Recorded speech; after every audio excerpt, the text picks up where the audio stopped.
Remember when Betty Crocker's cheapest recipes filled kitchens with the smell of survival? But to get a meal in a hurry, something more is required. In this case, a little intelligent pre-preparation. These weren't just meals. They were love made from scraps, whispered across fences, and shared in church basements. In each flavorful morsel of meat, you can smell the hickory, oak, and applewood. Tonight, we're bringing back every forgotten recipe, and number 18 might be the most ingenious dish ever made. Victory Garden Soup. Victory Garden Soup emerged from backyard plots that fed 40% of America's families when grocery stores felt like luxury boutiques. The recipe wasn't about what you put in. It was about using every scrap that would otherwise hit the compost pile. Potato peels, carrot tops, onion skins, everything that seemed like waste became the foundation for broths so rich they could fool a restaurant critic. Home cooks saved every vegetable trimming in coffee cans, then simmered them into liquid gold. The actual vegetables came later, whatever the garden surrendered that day. The technique was brilliant in its simplicity. Those peels and stems contained concentrated vitamins and minerals that created soups with depth that expensive ingredients couldn't match. By day 3, even plain water and vegetable scraps tasted like restaurant-quality broth. What made this soup extraordinary was the layering process. Extended meatloaf. When a pound of ground beef had to feed 8 people, mothers became mathematicians of survival. Extended meatloaf wasn't about making do, it was about making 1 pound perform like 3 through the clever use of oats, breadcrumbs, and whatever was available. The breakthrough technique involved soaking rolled oats in leftover coffee. That dark liquid made the oats look like meat when mixed in, creating texture that satisfied both eye and palate. Some cooks discovered this by accident when they ran out of milk, proving that necessity often breeds the best innovations. Each ingredient served a specific purpose: oats for bulk, breadcrumbs for binding, grated vegetables for moisture. The result wasn't just cheaper than all-meat loaf, it was more tender, more flavorful, and fed more people. Sometimes limitation breeds perfection. The secret was in the preparation sequence. First, the vegetables were grated fine, carrots, onions, even celery when available, then gently cooked until they released their moisture and concentrated their flavors. This vegetable base was cooled completely before mixing with the meat, preventing the proteins from cooking prematurely. The Birmingham News featured it as the meatloaf that brings drama to dinner in their 1979 family entertainment series, noting how Sarah's creation proved that home cooking could compete with any restaurant's presentation when creativity met technique. Modern gastropubs charge $17.99 for Scotch egg meatloaf. Poor man's meal. 3 ingredients created a meal that kept mining families fed through the hardest winters. Potatoes, hot dogs, onions, that's it. But in Pennsylvania, mining towns where families stretched every penny, this combination became survival served with dignity. The technique required perfect timing. Potatoes first, sliced thin and fried until edges turned golden. Then onions, cooked until they caramelized naturally. Finally, hot dogs, sliced thin so their flavor spread throughout the entire pan. The result looked like restaurant hash. Families would enhance it with whatever they had: paprika when available, a splash of vinegar for tang, sometimes a fried egg on top when the chickens were laying. The beauty was its flexibility. No hot dogs meant any meat scraps worked. No onions meant garlic sufficed. Wartime Muffins. These muffins broke every baking rule and somehow ended up better than the originals. No butter, no eggs, no milk, just flour, water, whatever fruit or vegetables you could find, and creative problem-solving. Betty Crocker called them Victory Muffins, but families just called them breakfast. The secret ingredient was whatever was wilting in the icebox. Mashed carrots added sweetness that replaced missing eggs. Applesauce provided moisture when available. Some bakers even used mashed potatoes, creating muffins so hearty they passed for dinner rolls. One discovery that changed everything was adding a tablespoon of soy sauce, which created depth without saltiness. These muffins had complexity that seemed impossible given their simple ingredients. Without eggs to bind everything, success required a light touch, just enough mixing to combine ingredients, no more. Overmixing created doorstops, but the right technique produced muffins so tender that kids preferred them to bakery versions. Tuna Noodle Casserole.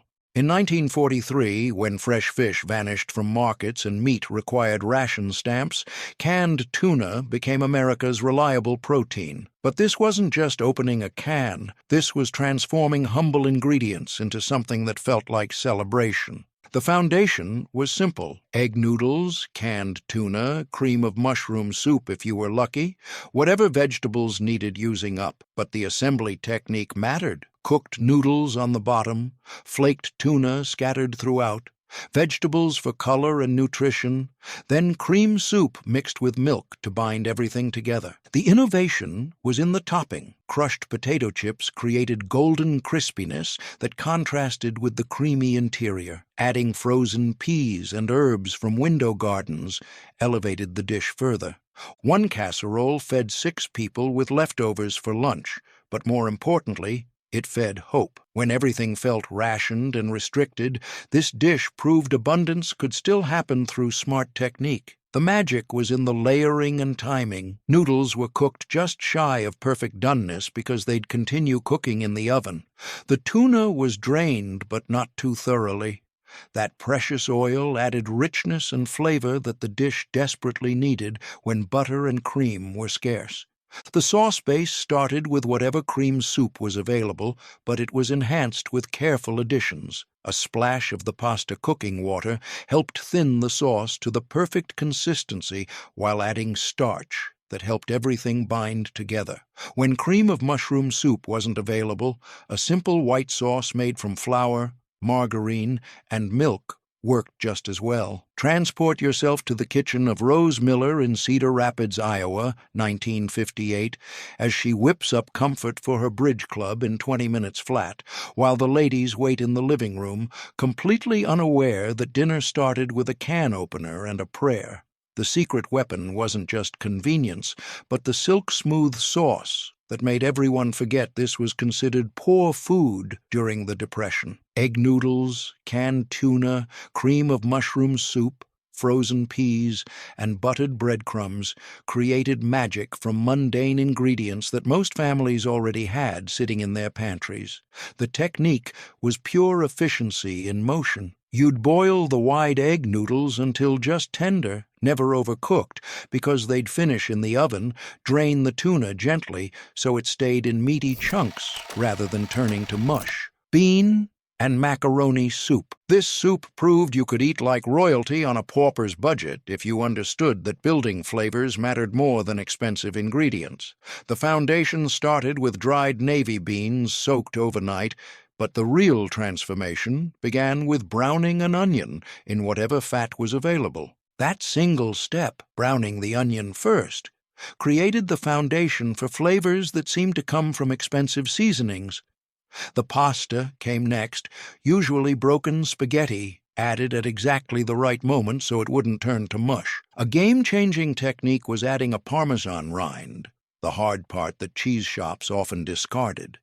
Simmered with the beans, then removed before serving, it added depth that made people swear expensive seasonings had been used. The soup adapted to whatever was cheap or available. Spring greens when fresh, tomatoes when summer was abundant, root vegetables when winter limited options. Each season brought its own version. The beans required careful attention to achieve perfect texture. Soaking overnight softened them gradually, but the cooking process was where expertise showed. Victory bread. Victory bread earned its name by winning the war against hunger, one loaf at a time.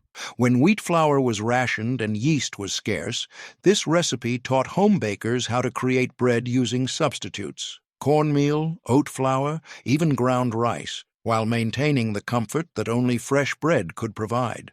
The breakthrough ingredient was potato water, that starchy, cloudy liquid left over from boiling potatoes.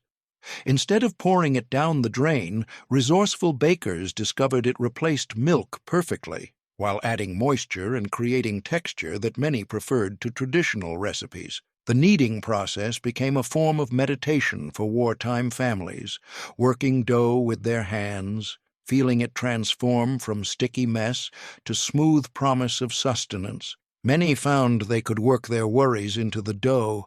Victory bread was more than food.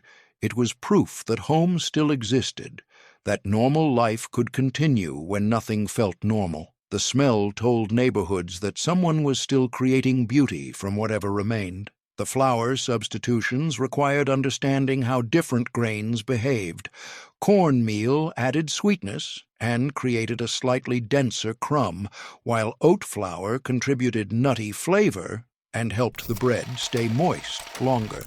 Corn-and-Sausage Casserole. This casserole stretched precious meat further than seemed possible, turning a single sausage into dinner for 8 people through technique that understood how fat carries flavor and corn absorbs everything around it.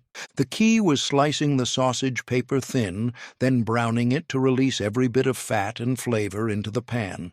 That rendered fat became cooking medium for onions, which caramelized and sweetened, creating a flavor base rich enough to transform simple corn into something special. The construction mattered.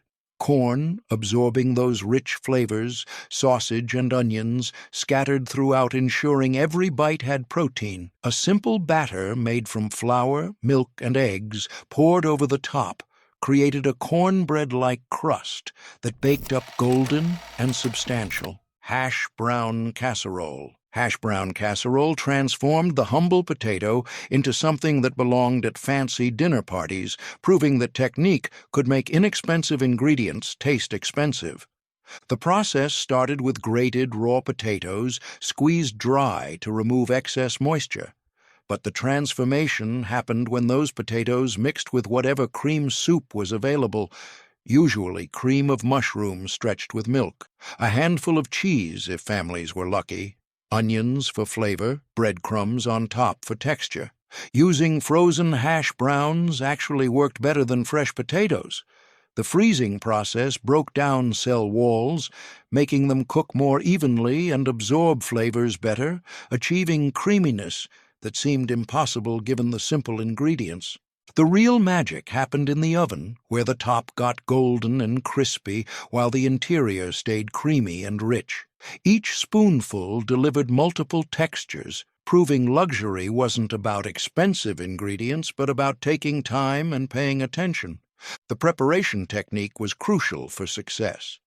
Fresh potatoes had to be grated quickly to prevent oxidation, then immediately plunged into cold water to rinse away excess starch. This prevented the casserole from becoming gummy while ensuring the potatoes would cook evenly throughout.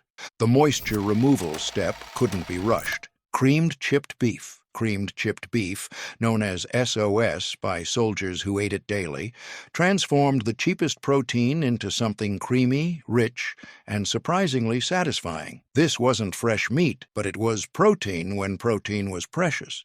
The foundation was paper-thin slices of meat that had been salted and dried until it kept indefinitely. Torn into small pieces, briefly cooked in whatever fat was available to soften slightly and release flavor. Then came the cream sauce. Simple roux made from flour and fat, thinned with milk. The technique involved understanding how dried beef added salt and umami, transforming simple white sauce into something complex and satisfying. Served over toast, biscuits, or mashed potatoes, it became a complete meal that stuck to your ribs. Homefront macaroni. Homefront macaroni became the dish that defined wartime cooking. Simple ingredients transformed into something greater than their individual parts. This wasn't just macaroni and cheese. This was comfort created when comfort felt impossible to find. The innovation was in the cheese sauce, which used processed cheese when available, or whatever odds and ends of cheese could be found. The processed cheese melted smoothly, creating creamy texture that made the dish special. Evaporated milk created richness without requiring fresh dairy that might spoil. Mixed with flour to thicken, seasoned with salt, pepper, and paprika for color, it became sauce that clung to every piece of pasta. Adding canned tomatoes and whatever vegetables were cheap that week turned it into a complete meal. The dish could be made ahead, reheated when needed, stretched to feed however many people showed up at the dinner table. Skillet Dinner. Skillet Dinner was the original one-pan meal created for busy families who needed maximum flavor with minimal cleanup. This wasn't throwing ingredients together. This was building layers of flavor in a single pan. The technique started with browning whatever protein was available, ground beef if lucky, sausage if available, even leftover ham cut small. That protein was removed, leaving behind rendered fat and beautiful browned bits that would flavor everything else. Next came onions, cooked in that flavored fat until caramelized and sweet. Then potatoes, sliced thin so they'd cook quickly and absorb all those flavors. Layer by layer, the dish built complexity, each ingredient contributing to the final flavor, each step making the next one better. The secret was patience, letting each ingredient cook properly before adding the next. Vegetables went in according to cooking time needed, creating a complete meal in a single pan. The layering technique was pure culinary science. Each ingredient was cooked to its optimal point before the next was added, creating layers of flavor that would be impossible to achieve if everything was simply thrown together. Economy meat pie. Economy meat pie proved that presentation and technique could transform anything into something special. This wasn't about having the finest ingredients. This was about understanding that how you arranged and served food mattered as much as what you served. The foundation was leftover meat, roast beef from Sunday dinner, chicken from the weekend, even leftover meatloaf. But the transformation happened when that meat was diced small, then simmered in gravy made from whatever drippings and stock were available. The vegetables were crucial: carrots for sweetness, onions for depth, peas for color if available, everything cut to the same size so it cooked evenly, seasoned carefully to build flavors instead of just adding salt. The crust showed real ingenuity. Instead of expensive butter pastry, this used simple biscuit dough made with whatever fat was available. Rolled thin and draped over the filling, it baked up golden and flaky, creating presentation that looked restaurant-worthy. Eggless Pancakes. Eggless pancakes changed breakfast forever, proving that sometimes limitations lead to innovations better than the originals. When eggs were rationed and expensive, this recipe created pancakes so light and fluffy they seemed to float off the griddle. The secret was understanding what eggs actually did in pancake batter: binding, leavening, and richness. Without them, creativity was required. Extra baking powder provided lift. Buttermilk added tangy flavor and reacted with baking soda to create bubbles, and a little extra fat made up for the richness eggs usually provided. The technique required finesse. The batter was mixed just until combined, with lumps still visible. Overmixing would create tough, dense pancakes. The griddle had to be exactly the right temperature, hot enough to create beautiful bubbles, but not so hot they burned before cooking through. Adding a mashed banana created pancakes so tender and flavorful that children preferred them to the egg versions they remembered from before the war. Hoover Stew. Hoover Stew carried the name of the president who presided over the Depression's start, embodying everything that era taught about creating harmony from chaos, making disparate ingredients work together when cooperation was the last thing anyone felt like doing. The base was whatever vegetables were cheap or needed using up: potatoes, onions, carrots, tomatoes if available. But success was in technique. Each vegetable was added at exactly the right time, so everything finished cooking together. The protein was whatever was available: leftover meat, hot dogs sliced thin, even beans if meat wasn't in the budget. The key was browning protein first to develop flavor, then building the stew around those rich, caramelized flavors. The beauty was its flexibility. No two pots were ever exactly the same, because it was designed to use whatever was available. It taught cooks to taste, adjust, and adapt, skills that served them well beyond the Depression years. The naming of this stew wasn't accidental. It represented both the hardship of the Hoover administration and the resilience of American families who refused to give up. Every pot of Hoover Stew was a small act of defiance against despair, proof that dignity could be maintained even when resources were scarce. Multiply Hamburger. Multiply Hamburger answered the question every wartime mother faced.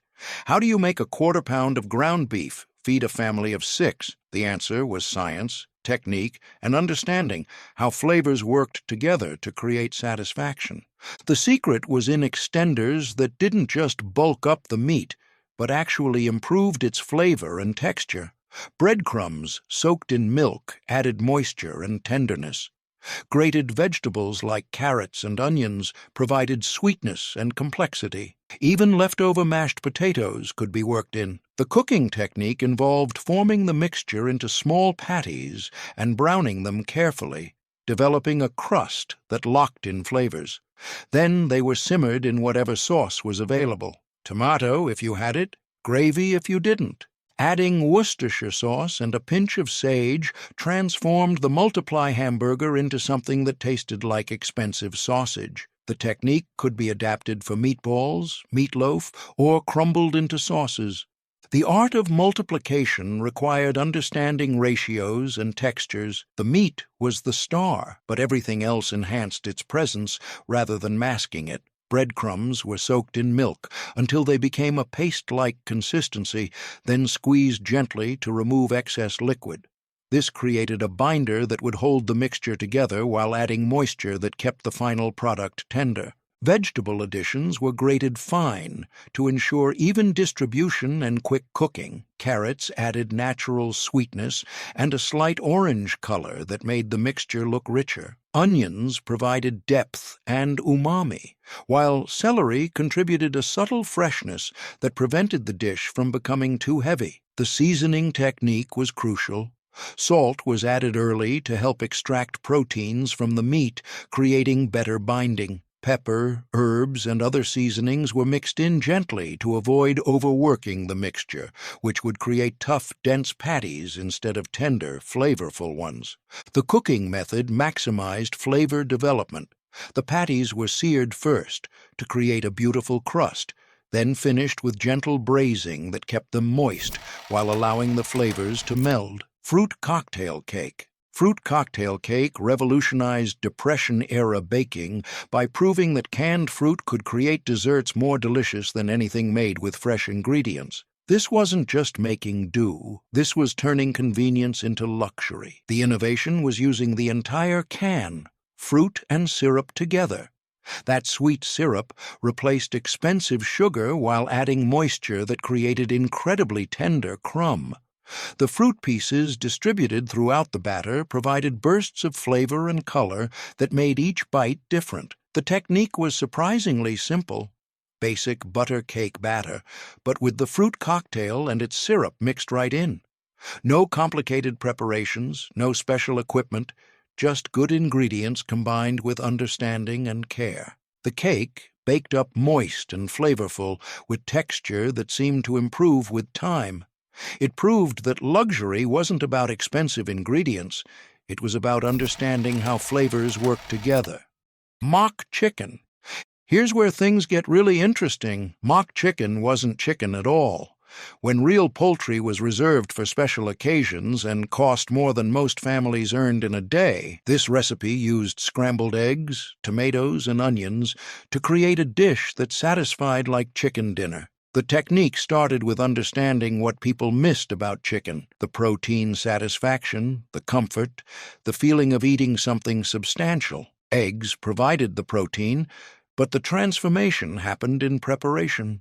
The eggs were scrambled very softly, almost creamy, then combined with sautéed onions and tomatoes cooked down until concentrated and sweet. The secret ingredient that made this work was a pinch of poultry seasoning.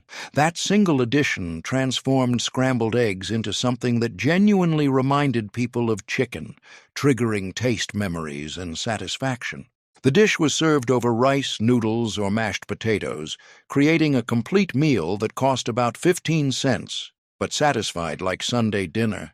Children who grew up eating mock chicken during the war years later said they preferred it to real chicken. The psychology behind mock chicken was as important as the technique. Families needed to believe they were eating something special, something that felt like celebration, even when times were hard. The presentation mattered. The dish was plated carefully, garnished with whatever green herbs were available, served on the best dishes the family owned. The egg preparation required precise timing. They were scrambled low and slow, creating large, tender curds that resembled shredded chicken. Overcooking would create tough, rubbery eggs that would destroy the illusion. The eggs were removed from heat while still slightly wet, as they would continue cooking from residual heat. The tomato preparation was equally crucial. Fresh tomatoes were peeled and seeded, then cooked down until they lost most of their water content and became a concentrated, jammy sauce. Canned tomatoes worked too, but they required longer cooking to achieve the same intensity of flavor. The onions provided sweetness and depth that rounded out the dish. They were cooked until golden and caramelized, adding a richness that made the simple eggs feel more substantial. The timing of combining all elements was critical. Everything had to come together while still hot, allowing the flavors to meld without overcooking any component. Raisin Cake. Raisin cake became the celebration dessert when there wasn't much to celebrate. When sugar was rationed and eggs were precious, this cake proved that sweetness could come from patience and technique rather than expensive ingredients. The secret lived in preparing the raisins. Instead of just throwing them into batter, they were simmered in water until they plumped up and released their concentrated sweetness into the cooking liquid. That raisin water became part of the cake batter, carrying flavors that artificial extracts couldn't match. The spices were crucial: cinnamon, nutmeg, and cloves if available, creating warmth and complexity that made the cake feel festive. These spices were expensive, so they were used sparingly, but their impact was enormous. The cake improved with age, flavors melding and deepening over several days. Wrapped in clean dish towels and stored in cool pantries, it became the dessert that marked special occasions. Birthdays celebrated with smaller cakes, but no less joy. City chicken. City chicken earned its name because it brought the taste of Sunday dinner to families who couldn't afford actual chicken. This recipe took cheaper cuts of pork and veal, cubed them small, and skewered them to look like drumsticks. When coated and cooked properly, the result was convincing enough to fool anyone. The technique started with understanding meat economics. Pork shoulder and veal scraps cost a fraction of what chicken did, but when cut into uniform cubes and arranged on wooden skewers, they created portion-controlled servings that looked substantial. The skewers were rolled in seasoned flour, dipped in beaten egg if available, then coated with breadcrumbs. Soaking the skewered meat in buttermilk for an hour before coating made it incredibly tender. The cooking method was crucial: slow braising in a covered pan with just enough liquid to create steam. This wasn't fried chicken, but something more delicate. The meat stayed moist and tender while the coating got golden and crispy. Hot Gingerbread Ring. Hot Gingerbread Ring transformed humble molasses into something elegant enough for the fanciest dinner party. When sugar was rationed and special occasions needed special desserts, this recipe proved that spices and technique could create luxury from basic ingredients. The foundation was molasses, that dark, complex sweetener that cost less than sugar, but provided deeper, more interesting flavors. Combined with whatever spices were available, ginger, cinnamon, cloves, nutmeg, it created a batter that smelled like celebration. The ring shape wasn't just decorative, it was practical. The hollow center allowed the heavy batter to bake evenly, preventing the dense cake from being soggy in the middle. When turned out of the pan, it created impressive presentation that looked professional. Serving the gingerbread warm, with a simple sauce made from cream and molasses, transformed it from simple cake into elegant dessert. The warm cake absorbed the sauce, creating layers of flavor and moisture. Emergency steak. Emergency steak might be the most audacious recipe Betty Crocker ever published. When real steak cost a week's wages, her test kitchens created something that looked like steak, cooked like steak, and satisfied the craving for steak using nothing more than ground beef and breakfast cereal. The secret was Wheaties cereal, crushed fine and mixed with ground beef, milk, and seasonings. The cereal added texture that mimicked the grain of actual steak, while providing binding that held everything together. The technique was crucial.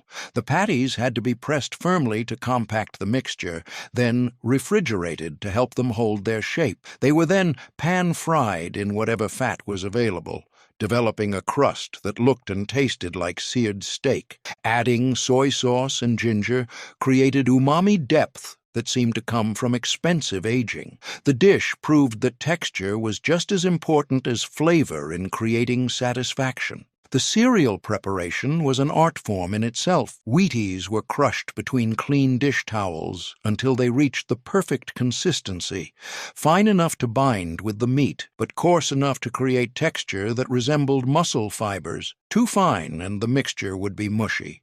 Too coarse and the illusion would be broken. The meat-to-cereal ratio required experimentation. Too much cereal and the patties would fall apart during cooking. Too little, and they would lack the distinctive texture that made them convincing steak substitutes. The ideal mixture used just enough cereal to change the texture of the ground beef without overwhelming its flavor. The binding technique involved careful moisture control. A small amount of milk or water was added to help the cereal integrate with the meat, but too much liquid would create soggy patties that wouldn't hold together. The mixture was kneaded gently, just enough to combine ingredients without overworking the proteins. The shaping process created the final illusion. The mixture was formed into oval patties that resembled steak portions, then scored lightly with a knife to create lines that mimicked the grain of real meat. The patties were pressed firmly to compact them, eliminating air pockets that might cause them to fall apart during cooking. The cooking technique was designed to maximize the illusion. High heat created a beautiful crust that looked exactly like seared steak, while the interior remained juicy and tender. The patties were flipped only once, just like real steaks, and cooked to the perfect doneness that made them as satisfying as the genuine article. Wacky Cake. Wacky Cake earned its name by breaking every rule of cake baking and somehow creating something better than traditional recipes. No eggs, no butter, no milk, just flour, cocoa, sugar, and a few pantry staples that created magic in the oven. The baking process was foolproof. Because everything was mixed in the baking pan, there was no transfer that might deflate the batter. The cake baked evenly, rose beautifully, and emerged from the oven with a level top that needed no trimming or special handling. Mock turtle soup. Mock turtle soup represented the height of wartime cooking sophistication, creating the taste of luxury from ingredients that cost almost nothing. Real turtle soup was the pinnacle of fine dining. This version used calf's head or beef bones to create something nearly indistinguishable from the original. The technique was all about patience and flavor development. The bones were roasted until deeply browned, then simmered for hours with vegetables and herbs until the broth was rich and gelatinous. That gelatin gave the soup its characteristic body. The vegetables were crucial. Onions, carrots, celery, and tomatoes, if available, all cooked until they'd given up their essence to the broth. Then the mixture was strained, leaving behind clear amber liquid that looked exactly like expensive turtle soup. Hard-boiled eggs and a splash of sherry finished the dish.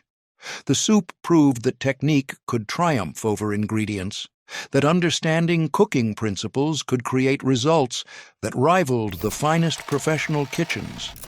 Poor man's cake. Poor man's cake got its name from honesty, not shame. This was a cake that knew exactly what it was: simple, economical, and absolutely delicious.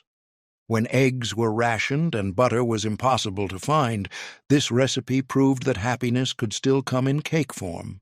The foundation was basic: flour, sugar, baking powder, and whatever fat was available. But the innovation was in the liquid. Instead of milk, it used strong coffee, which added depth and richness that seemed to come from expensive ingredients. The technique was foolproof.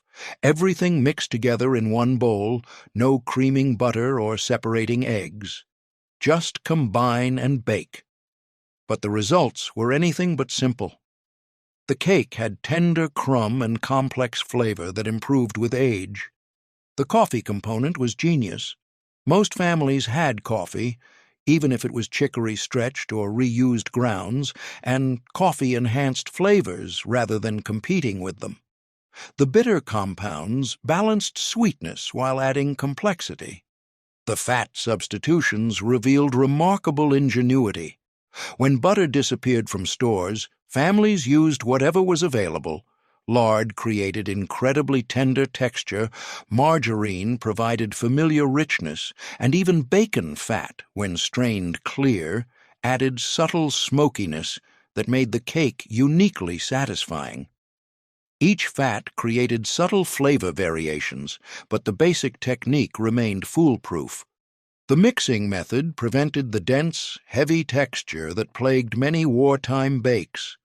Dry ingredients were whisked together first, ensuring even distribution of leavening agents. The coffee was cooled slightly before adding to prevent cooking the flour prematurely. Everything came together with minimal stirring, just enough to eliminate dry spots without developing tough gluten strands. The aging process was perhaps the most remarkable aspect. Fresh from the oven, poor man's cake was good. But after a day wrapped in clean towels, it became extraordinary. The coffee flavors mellowed and integrated, the crumb became more tender, and the overall flavor developed complexity that rivaled expensive cakes made with premium ingredients. Families discovered countless variations within the basic formula. Adding a handful of raisins created a fruit cake that satisfied holiday cravings. A teaspoon of cinnamon transformed it into spice cake.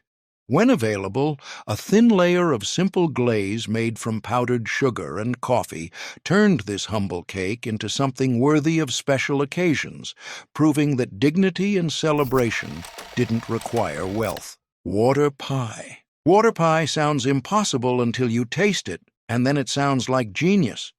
When sugar was rationed and fruit was expensive, Betty Crocker's test kitchens created a pie filling from nothing more than water, sugar, flour, and lemon extract. The technique was in the proportions. Water was heated with sugar until it formed a light syrup, then thickened with a flour mixture that had been carefully blended to prevent lumps. Lemon extract and a tiny bit of yellow food coloring completed the transformation. The crust was crucial. It had to be pre-baked until golden to prevent sogginess, then filled with the hot mixture while both were still warm. This created a filling that set as it cooled, with texture remarkably similar to traditional custard fillings. The science was sophisticated. The flour had to be whisked with cold water first to create a smooth slurry. This mixture was then slowly added to the hot sugar syrup while stirring constantly, creating custard-like consistency through starch rather than eggs. The magic of water pie lay in understanding how starch gelatinization could mimic the richness of eggs and cream. The flour mixture was prepared with scientific precision. Too much flour would create a gummy texture, too little, and the filling wouldn't set properly. The ideal ratio created a smooth, creamy filling that was indistinguishable from traditional custard. Temperature control was everything. The sugar syrup had to reach exactly the right temperature to cook the starch mixture properly without creating lumps. Too hot, and the flour would seize into clumps. Too cool, and it wouldn't thicken adequately. Experienced cooks could judge the temperature by watching the behavior of the bubbles in the syrup. The flavoring technique created the illusion of lemon pie without actual lemons. Lemon extract was added at exactly the right moment. Too early, and the heat would evaporate the volatile oils that provided the lemony aroma. Too late, and it wouldn't distribute evenly. A tiny amount of yellow food coloring enhanced the visual similarity to real lemon filling. The cooling process was critical to achieving the proper texture. The filling had to be poured into the pie shell while still hot, allowing the residual heat to partially cook the bottom crust and prevent sogginess. As it cooled, the starch molecules aligned to create a smooth, sliceable consistency that held its shape when cut. Maine potato candy. Maine potato candy sounds like someone lost a bet, but it was actually brilliant chemistry disguised as desperation. When sugar was rationed and regular candy was a luxury, this recipe transformed leftover mashed potatoes into confections so delicious that candy shops couldn't compete. The science was perfect. Potatoes provided moisture and binding, while their natural starches created the perfect base for sugar and flavorings. The potatoes were completely undetectable in the finished candy, which had texture like professional fondant. The technique was simple but precise. Cold mashed potatoes were mixed with powdered sugar until the mixture reached the perfect consistency. Then it was flavored with whatever was available: vanilla if you were lucky, peppermint if you could find it. Adding peanut butter and rolling the mixture in coconut created candies that rivaled anything from expensive candy stores. The timing was crucial. The potatoes had to be completely cold to achieve the right texture. The origins of Maine potato candy traced back to Irish immigrants who brought their knowledge of potato-based confections to America's northern states. What started as ethnic tradition became survival technique when the Depression made traditional candy ingredients impossible to afford. The irony wasn't lost on families. They were making luxury from leftovers. The potato preparation was critical to success. Only smooth, lump-free mashed potatoes would work, and they had to be completely cold before sugar was added. Warm potatoes would melt the powdered sugar, creating a sticky mess instead of the smooth, workable dough that characterized perfect potato candy. Many cooks prepared their mashed potatoes the night before, letting them chill thoroughly in root cellars or cool pantries. The sugar incorporation required patience and understanding. Powdered sugar was added gradually, a cup at a time, until the mixture reached the consistency. Too much sugar too quickly would create a grainy texture, while too little would leave the mixture sticky and unworkable. The ideal consistency held together when squeezed, but didn't stick to hand. Flavor variations became limited only by imagination and availability. Vanilla extract created classic white candy that looked like expensive fondant. Peppermint extract and a drop of red food coloring made Christmas treats that children treasured. Cocoa powder mixed into the base created chocolate candy that satisfied the deepest cravings for sweets. The shaping techniques turned simple ingredients into elegant confections. The mixture could be rolled flat and cut into squares, shaped into logs and sliced, or formed into small balls and rolled in coconut, chopped nuts, or cocoa powder. Each method created different textures and presentations that made the candy feel special rather than makeshift. Storage required understanding how the starches behaved over time. Fresh potato candy was soft and creamy, but it firmed up after a day or two, developing a texture remarkably similar to expensive store-bought confections. Wrapped in wax paper and stored in cool, dry places, the candy kept for weeks, providing sweet treats long after the initial batch was made. The psychological impact of Maine potato candy extended far beyond nutrition. Children who received these homemade sweets felt spoiled rather than deprived, unaware that their treats were made from leftover dinner vegetables. Parents found satisfaction in transforming waste into luxury, proving that creativity and knowledge could overcome even the most severe limitation. The technique spread through communities like sweet secrets, passed between neighbors who discovered that luxury didn't require expensive ingredients.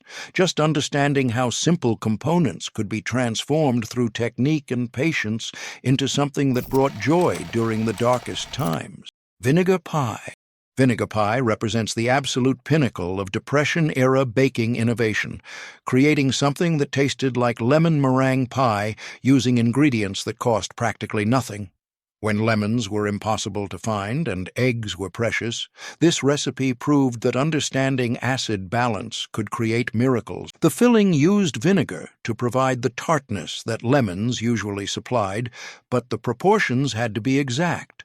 Sugar balanced the acid, while eggs or flour provided thicken. The result was custard-like, filling with bright, tangy flavor that genuinely reminded people of lemon pie. The technique required careful temperature control. The filling had to be cooked just until it thickened, then immediately poured into a pre-baked crust to prevent curdling. Too much heat would break the custard. Too little, and it wouldn't set properly. The secret was in the aromatics.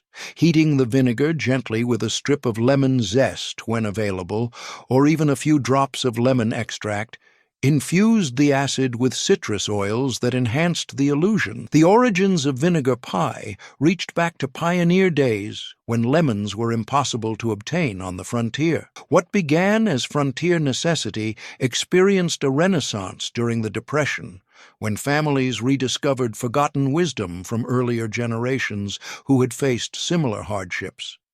The recipe appeared in church cookbooks and spread through communities where resourcefulness was celebrated rather than hidden. The vinegar selection made an enormous difference in the final product. Apple cider vinegar provided the most palatable flavor, with its fruity undertones that complemented the sweetness rather than fighting it. White vinegar worked, but required more careful balancing, while malt vinegar created interesting depth but could overwhelm delicate palates. The key was using just enough to provide tartness without creating an overpowering acidic bite.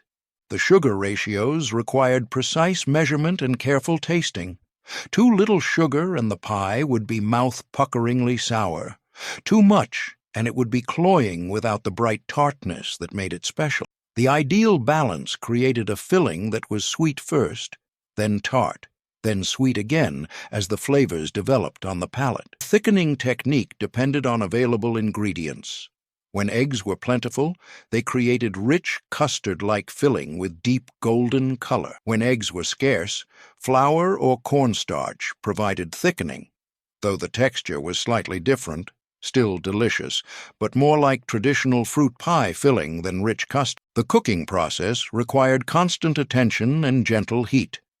The mixture was stirred continuously over low temperature until it coated a spoon, but didn't boil vigorously. Boiling would curdle egg-based versions or create lumpy flour-based ones.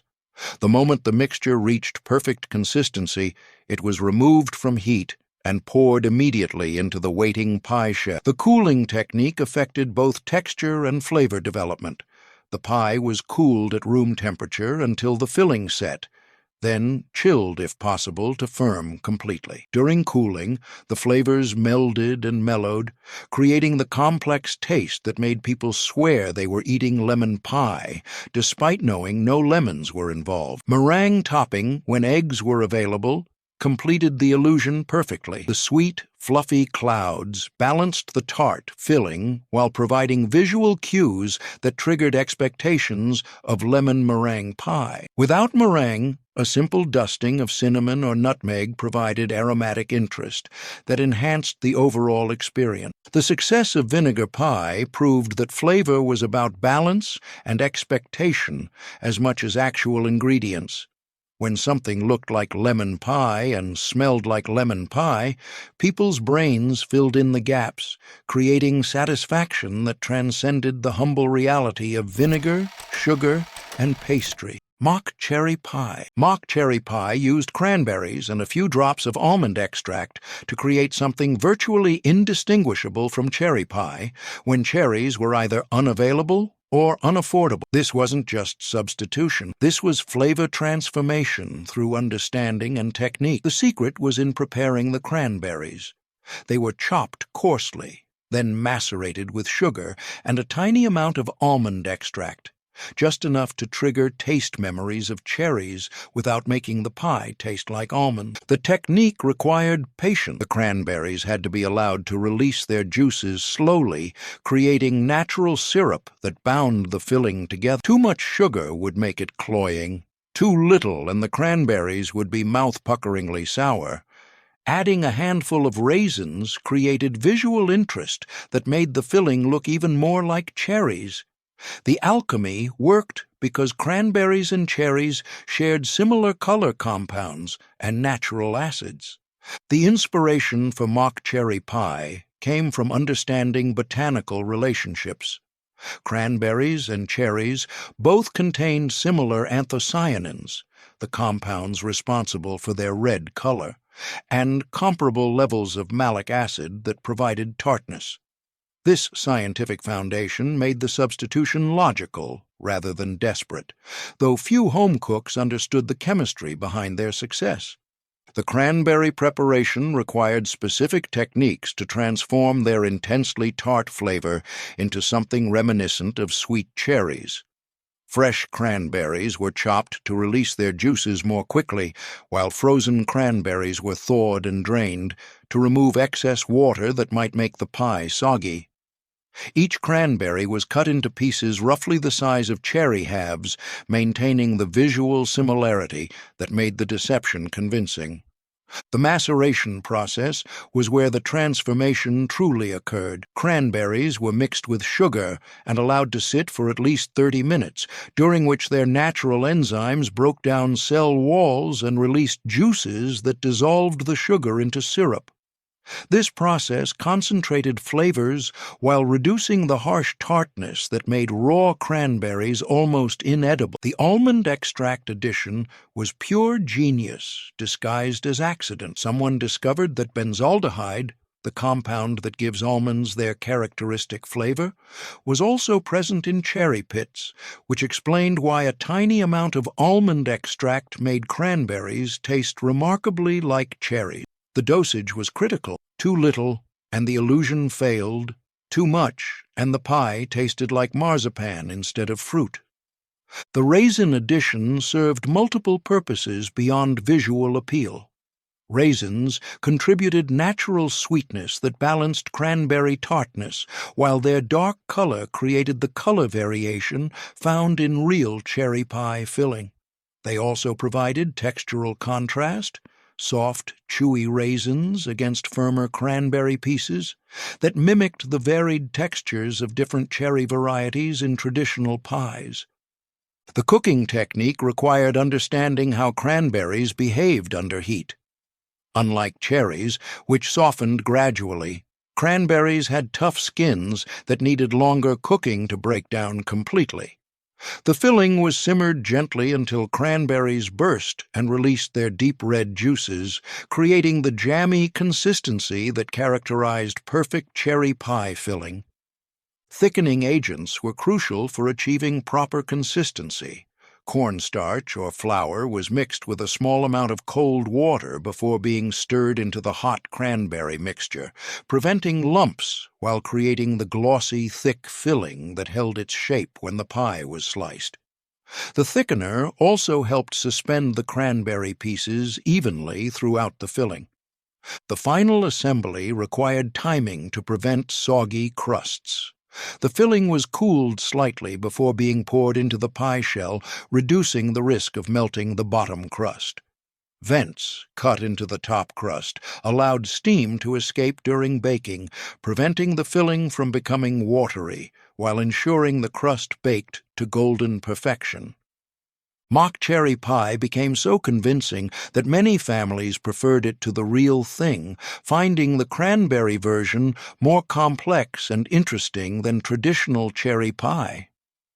Children who grew up eating mock cherry pie often requested it specifically, even when real cherries became available again, proving that sometimes the substitute becomes the preferred original. Apple pie.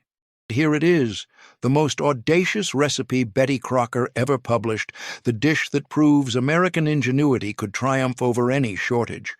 Mock apple pie used Ritz crackers to create a pie filling so convincing that blind taste tests couldn't tell the difference from real apple pie. Science was brilliant in its simplicity.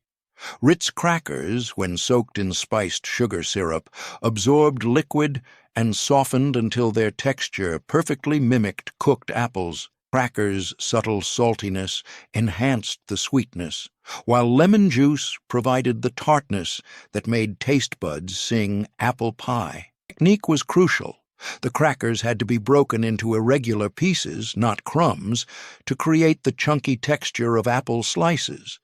They were arranged in an unbaked pie crust, then covered with syrup made from water, sugar, lemon juice, and cinnamon. When entered in a county fair's apple pie contest, this recipe won first prize. The judges were amazed when they learned the apple pie contained no apples at all, just crackers, sugar, spices, and the kind of ingenuity that only necessity could inspire. Mock apple pie became the symbol of Depression-era cooking, proof that limitation bred innovation, that necessity was indeed the mother of invention, and that sometimes the best solutions came from the most unlikely sources. The psychology behind this recipe was as important as the technique. People needed to believe they were eating apple pie, not just a sweet dessert, but the specific comfort and memories that apple pie represented. Every element was designed to trigger those associations, from the golden color of the filling to the familiar spices that perfumed the kitchen during baking. Cracker preparation required precision. Each cracker was broken by hand into irregular pieces roughly the size of apple slices. Uniform pieces would look artificial, while pieces that were too small would create a mushy texture. The goal was to replicate the random sizes and shapes that apples naturally created when sliced and cooked. The syrup technique was pure chemistry. Sugar dissolved in water created the base sweetness, while lemon juice added the tartness that apples would normally provide. Cinnamon and nutmeg supplied the warm spices associated with apple pie, while a tiny amount of butter added richness and helped the crackers absorb the liquid evenly. The soaking process transformed the crackers completely. As they absorbed the spiced syrup, their crispy texture gave way to something remarkably similar to cooked apples. Timing was critical. Too little soaking and they'd remain crunchy, too much and they'd dissolve into mush. The baking process completed the illusion.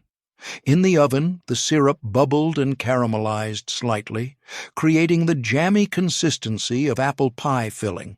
The top crust sealed in steam that further softened the crackers, while the bottom crust absorbed just enough liquid to become flaky and tender without getting soggy. These weren't just recipes. They were solutions written in measuring cups, hope served on worn plates, and proof that creativity could transform any kitchen into a place of abundance, no matter how empty the pantry might seem. Crocker didn't just teach cooking. She taught survival, dignity, and the kind of resourcefulness that built America one meal at a time. Each recipe tells a story of families who refused to give up, parents who found ways to create celebration from scarcity, and children who learned that satisfaction wasn't about having expensive ingredients. It was about having someone who cared enough to make something special from whatever was available. From Victory Garden soup to mock apple pie, every dish represented a small victory against hardship, a moment of sweetness in difficult times, and proof that the human spirit could find abundance even in the darkest hours. These recipes weren't just about saving money. They were about saving hope, preserving dignity, and proving that love could transform any ingredient into something wonderful. Today, when we can buy anything we want at any time of year, these recipes remind us that happiness doesn't require abundance, that satisfaction can come from simplicity, and that sometimes the most memorable meals are the ones created not from wealth, but from wisdom, determination, and love. These 30 recipes tell the story of American creativity, practicality, and the eternal human desire to make something special from whatever we have on hand. They represent a time when cooks weren't afraid to experiment, when presentation mattered, and when food could be both nourishing and beautiful. We lost more than recipes when these dishes faded away.